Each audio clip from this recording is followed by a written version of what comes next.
জামিন নামঞ্জুরের আদেশের পর এইভাবেই একে একে আদালত কক্ষ থেকে পুলিশ হেফাজতে বের করে আনা হয় আইনজীবীদের। গত ৪ আগস্ট বৈষম্য বিরোধী ছাত্র আন্দোলন চলাকালে ঢাকার নিম্ন আদালতের আইনজীবীদের উপর হামলা ও হত্যাচেষ্টার ঘটনায় দায়ের করা মামলায় রোববার ঢাকা মহানগর দায়রা জজ আদালতে আত্মসমর্পণ করে জামিন আবেদন করেন আওয়ামীপন্থী ৮৩ আইনজীবী।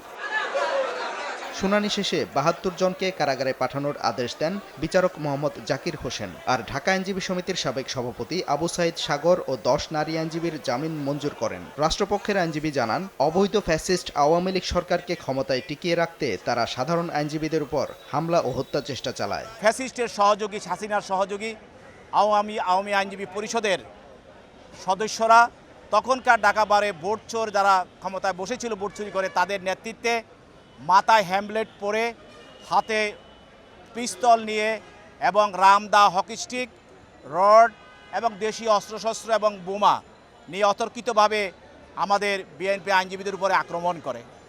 এই আক্রমণের ফলে সেখানে তাৎক্ষণিকভাবে রক্তাক্ত হয়, অনেকে রাজপথ রক্তাক্ত হয় এবং অনেক আইনজীবী মারাত্মকভাবে জখম হয়। তবে আসামি পক্ষের আইনজীবীর দাবি, আওয়ামীপন্থী আইনজীবীদের হয়রানি করতেই এই মামলা দায়ের করা হয়েছে। আমরা আইনজীবীরা অবশ্যই আইনের প্রতি শ্রদ্ধাশীল।